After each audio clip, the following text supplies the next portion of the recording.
Yeah, Marcus tore his ACL. Yeah, it was, unfortunately tore his ACL, and we'll have surgery once the swelling goes down. Obviously, that means something for your young guys. What we saw Malachi on Friday. Is he the guy who steps into that position, or how do you manage that?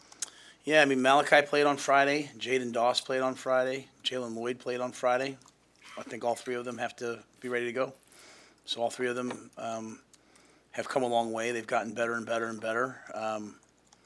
They appeared ready to go on Friday night, and I think this is a great week for them to. We went out and practice today, so those guys need to step up, and I'm sure they will. Doss, so he had an arm injury. He was able to keep working out. That the fact it was an arm injury that helped him. Actually. Yeah, I think the fact that there wasn't anything with his lower body. I mean, our guys do a great job of keeping guys in shape. He broke his arm, so he just had to wait for it to heal. And once it healed, he's been integrated back in. So he was out, back in for a week, and then a little something. I think maybe I can't remember Michigan week if he was up or not. Forgive me, but then he was up obviously last week, and actually called a reverse for him in the game. Sat did, and they checked out of it because they were blitzing the corner. But Jaden's a really good player. Jalen's a really good player. Malachi's a really good player. Ty Hahn stepped up. Bullock, I thought, made the plays we all know Bullock's capable of making. So we'll need those guys to go. Marcus Dunn, then, this is the 6th year. There's no way back when he keep playing. Yeah, I don't know that. We were talking about it today. I was teasing. He was wanting to explore those things. I laughed at him like everybody. They all say they want to leave till they want to leave. But I love Marcus. You talk about a guy who, in my opinion, has come a long way, and really happy for him that his second to last play was that deep ball was a heck of a play. Really, to me, it meant a lot about what we're trying to get done here. That you're on the goal line and Riley Van Poppel, as a freshman, makes the big hit. And then you come back out and Marcus Washington, as a senior, makes the big catch. It's just team. And I hate it for Marcus because he's so competitive. He's just had a tough go, this camp. First it was the knee, other knee injury. And then now his hand was broke because I think he was poised to have a really good year. I've never been a part of this, to be honest with you, this many offensive injuries and defections. You come out of last spring, obviously you're thinking Eric's going to be a big part of things. Unfortunately, Eric's gone through what he's gone through, right? Xavier leaves the team. Isaiah gets hurt. Marcus gets hurt. I'm probably forgetting somebody. So I've never been a part of, Ramir gets hurt. Gabe gets hurt. So I think the offensive staff's doing a great job of coaching. It limits you a little bit into some of the things that you maybe want to do. But at the same time, it's an opportunity for guys to go play. And those young guys, since the day I got here, I told you, hey, they're going to be really good. They just got to be really good now. Because of the extreme nature of what you just went through, can you keep that identity that you've identified, where you want to hammer people? Yeah. Well, yeah. We did a bye week, kind of plan to win with the guys, like all the things we need to improve upon. The one thing we're doing well is, we're first in the Big Ten in rushing offense. We're first in 10-plus yards rushing. I think we're third in yards per carry at 5.1.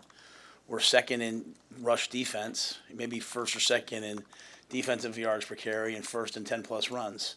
So we're defending the run well.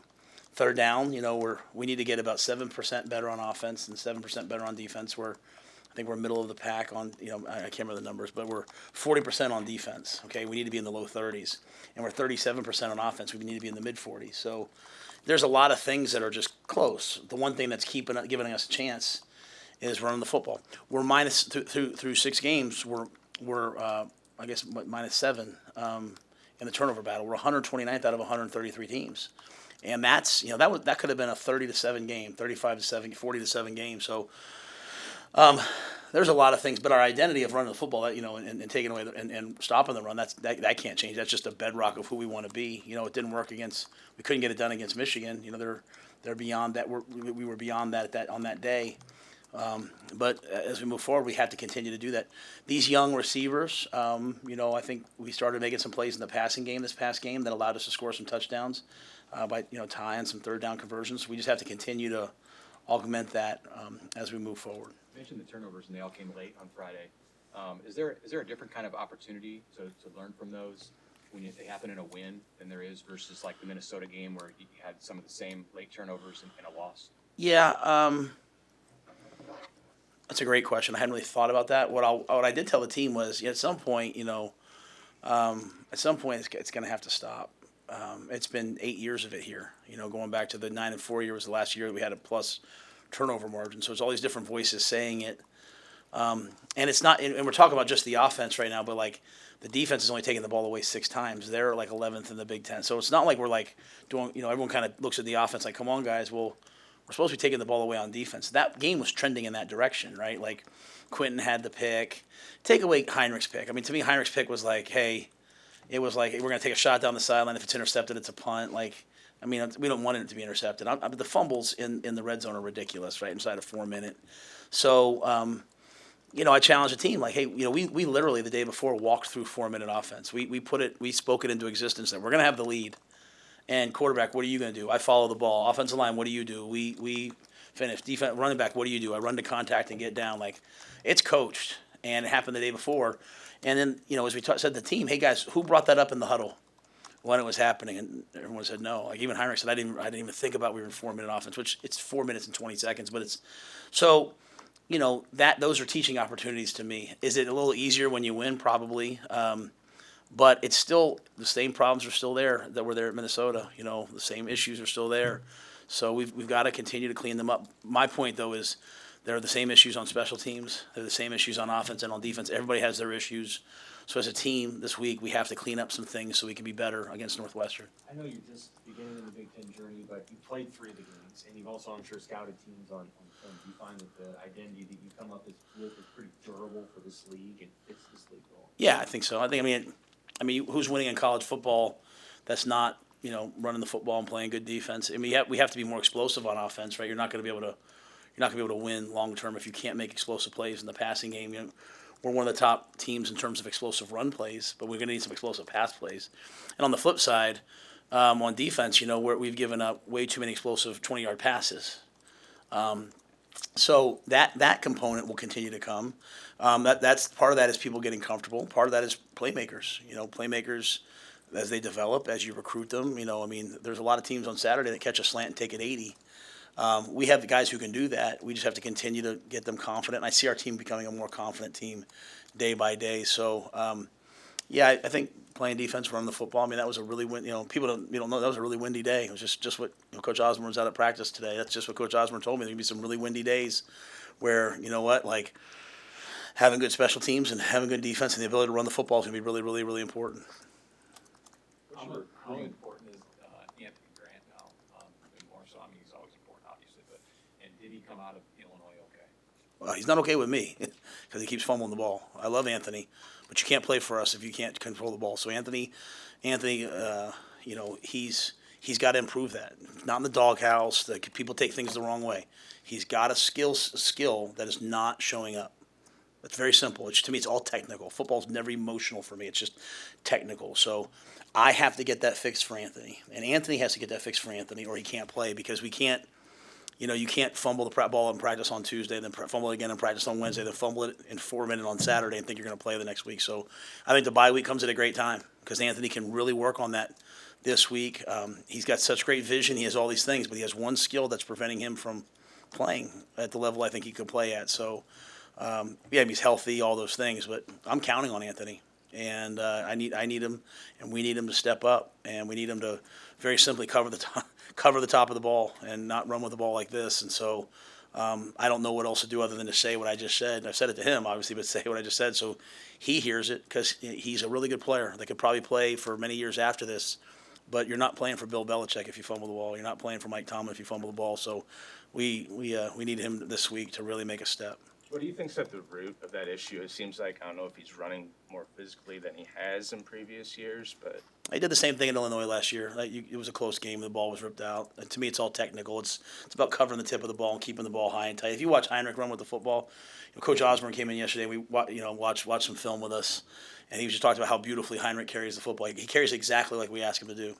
You watch Tommy Hill. He had that fumble again on the kickoff return, and Tommy Hill picks the ball off the other night, and there's a picture of him, with going 5 points of ball security. It's a commitment to that. And so Anthony's been running with the ball one way his whole life, not protecting the front tip of the ball. And again, the ball getting out here. It's Division I football. You're not going to have a lot of runs where you start right and work back left. It just doesn't happen, especially in 4 minutes. So we've just got to continue to coach him. And we love him. We got to coach him. He's come so far in so many ways. His pass protection, his route running, catching the ball, things that we thought maybe he couldn't do, he can absolutely do. This is something that has to get corrected. At the same time, Josh Fleeks is ready to play. Emmett put the ball on the ground, which was just disappointing on the exchange. So there's obviously a cultural, and that's why I speak things in here sometimes when I want the locker room to hear it. Like you can't blame all the coaches. Like blame me, that's fine. But like at some point the players have to start saying it, and our players get that. That was what was great yesterday. I talked to our team and said, they wanted to play with a swagger, they wanted to play with energy, they wanted to be, coach, take the leash off us. I'm a little more old school. I said, okay, take the leash off you. Can't have 11 penalties though. Can't have the ball inside the 5 twice. And so I said, hey guys, how do we make this where we can play with a certain energy where we don't have these penalties? And Newsom said, well, we have to do it. And I was like, exactly. That's how you change what's happening. So I think it's the same thing with him technically, but at the same time, he's here from his teammates like, hey, bro, we need you to hold it this way every single time. So, I'm not going to do the old carry it around the class thing. It's not the program. We're not doing that. We're just going to trust him as a really good player that he can get it corrected. What's the conversation you had with them about swagger? And was that related The to team? Michigan game? Yeah. Oh no. Yeah, I just think when you first play for me, you struggle with me always talking about process, and me talking about always doing things right, and me talking about like, when you make a play, celebrate with your teammates, not with the crowd. And it's kind of a day and age where everyone wants to go like, hey, look at me, hey, look at me. And so I said, okay, if you practice the way you practiced last week, go do that stuff. But the football better be right. You know what I'm saying? So, but I've now got some guys who get me and who I get. Like I got Tommy Hill, who, I've got Jamari Butler, I've got Ty Robinson, I've got some guys who understand that I'm prodding and pushing just to keep, getting them to be better and better and better. So they get it. So we're out there practicing. The offense has a couple good runs, and I got Tommy over there screaming, "Why don't you guys throw it at me?" So we're developing a swagger that's earned, not hubris. And again, I thought the Michigan. I don't think we came out at Michigan flat. I think we came out at Michigan expecting to play well, and when all of a sudden we were down 14-0, we didn't respond, and that's not a good sign for a team. So I look forward to the next time we're down 14-0, Sam, and see hey, how do we respond? Because that'll show you if we've made any progress or not. What's your approach for the bye week practices? I mean, you guys do a lot of contact, and for recruiting, what's the schedule for the coaches as you guys look? Yeah, we have one guy out the whole week, and then we have a bunch of guys that are going out Thursday and Friday. I'll be out Thursday and Friday, so we'll hit a lot of guys Thursday and Friday evaluation period wise. See some guys play on Friday, and then we came out today and just played football. I thought it was really important that we got ourselves back in the groove of competition. Tomorrow we'll continue to work on some things. We're doing a ton of self-scout, a ton of improvement work, a ton of looking at, some areas that we think we need to improve upon, some third down stuff, some red zone stuff. We'll implement some of that. Thursday will be a lot of Northwestern stuff to get a jump on them. They have a bye week too, so they know who we are, we know who they are. So, but to me right now, the goal is for us to go 1-0 this week, just in terms of improving ourselves and getting the young guys some good work. What do you think you learned about your team 6 weeks into the year, and what do you think about the potential that they have for the second half of the schedule? Yeah, I think we should for the second half of the season. I mean, we should try to win every game. Knowing that we'll have a chance. We'll probably have a chance in every game, and also there's not a team that can't beat us. There's not a team we can't beat. There's not a team that can't beat us, and so we probably just should prepare at a high level. I hope the one thing they learned from last week was that what seemed like really hard, like, man, we're in full pads on the Sunday, the day after we played Michigan, probably will end up being one of their better memories from the year, and probably led to one of their best weeks of football. And I think gave them the right to have that swagger that Sam asked about, right? Like, as I told them, if you practice that way, then you earn the right to play that way. So I think they understand that they have to prepare, they have to have edge, they have to play in a certain way. And they have to play as a team. You got Blaze Gunnerson started a bunch of games. He gets a little bit banged up. Someone goes ahead. Jamari goes ahead of him. Blaze doesn't start. Does he complain? No, he goes out. He plays really good on defense. He blocks a punt. There's a lot of guys on the team I thought stepped up in multiple areas, not just on offense and defense. Speaking of backups, how nice was it when Jeff went down? Heinrich came in, and it wasn't a question of waiting for Jeff to come back, but that Heinrich did enough things in these games to win. Yeah, I mean, I think Heinrich's prepared at a high level to get himself ready to play. I think that room has that culture. I'll be honest with you. Had Chubba not gotten hurt that day, I'm not so sure Chubba wouldn't have gone out there first. And I think Chubba would have done the same thing. And that's not a knock on Heinrich. I just think that room is, Jeff's out there. He's back healthy now. Jeff's out there. He's competing like crazy. We have 3 quarterbacks that I believe we can win with. And I only say that because I said that. I think Steve asked me that before the first game. I said I think we have 3 quarterbacks we can win with. Each has their own strengths, and you have to kind of tailor what we're doing to each guy. But, I think Heinrich was ready for his moment. He's capitalized on it. He has a long way to go. He's leaving a lot of things out there. He's learning how to, the wear and tear of running him as many times as we're doing, that can have an effect on you. And he's gaining that. He's gaining that knowledge of, hey, here's how I can best take care of myself and prepare each week. And then I think Marcus is doing a good job of finding the throws that he feels comfortable with, right? Basically, most teams now they're rushing 3 and they're playing man and they're dropping guys off and they're trying to make sure he doesn't leave the pocket and trying to not chip balls down because of his release. And so our defense is starting trying to knock the ball down. So he's having to work through that.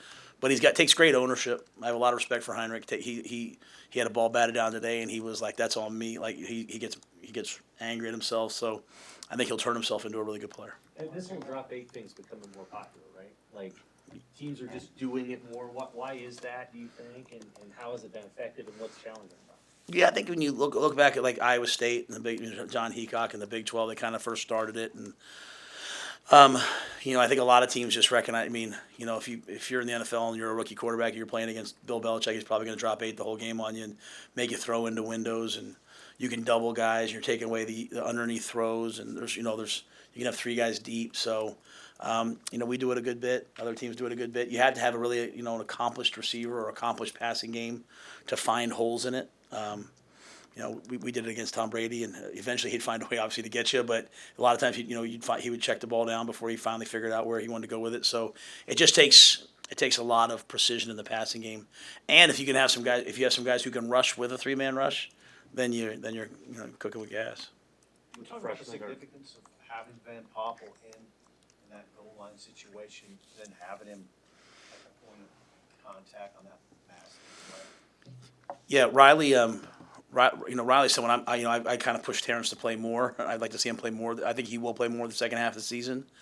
When I watched the Michigan game, he was a guy to me that didn't look like the moment was too big, or when guys blocked him. And I think I said that maybe even last week. I thought he played with great extension and length. He's tough. He's physical. I think he's going to be a really, really excellent player for us. So, last game we didn't, because we had so many 3 and outs after that first drive, didn't rotate maybe quite as much as I would have liked. But he's in that jumbo package, and I think Tony's done a good job. While Tony is a card-carrying member of the 3-3-5, and they don't deviate. He is putting some big people out there, and we are playing some 3-4, and we do have Chief and Jamari or Chief. We do have some true big people when people go big against us, and that gets Riley another opportunity to get into the game and be a big body inside. So, as we come down the stretch, there's gonna be some teams I know they're gonna be physical and run the ball as it gets a little colder and windier. We're gonna need those guys. We're gonna need those bodies. We're gonna need those bigger defensive sets. And Riley's done a great job, and he's learning from Ty Robinson. I think Ty's doing a great job of leading that room, and as Ty transitions off to the NFL, I think Riley will be one of those guys who steps right in and continues the standard. Are Turner and Charles, are they on defense now? Did you move them over? Or? Yeah, Jeremiah was playing a little bit of both, and now he's playing at corner. And Bryce, is playing some at corner as well. So they're over there, and they're kind of in the mix. They're going to hopefully help us on special teams at some point. Ethan Nation got into the game on special teams last game, so we're trying to bring those guys along. Hey, Matt, one more about the quarterback. Obviously, you have this week to compete. How important is it for the guys knowing that every day is a competition? It's got to, juxtapose it with the situation when a clear starter. Is this a good thing, I think, for these guys to compete against each other every week? Yeah, I mean, I think so. I think the best players are constantly in competition with themselves and their own standards. So, obviously Heinrich started the last several games. If he played today, he'd be out there starting. but he knows he has two really good quarterbacks in the room with him in Jeff and Chuba.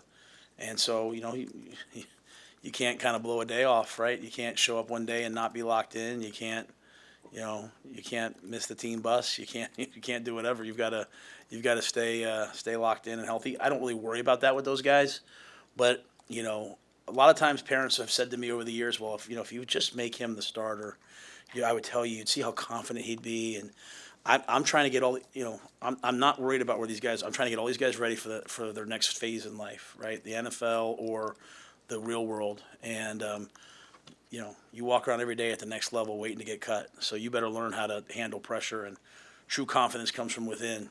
Confidence doesn't come from your parents telling you that you're a good player or your coach telling you. In fact, it actually does the opposite if you look at the research. So, a program where guys have to earn it, a program where guys know that, you know what, if I work hard, eventually I'm going to get a chance. I think that's exactly what we need.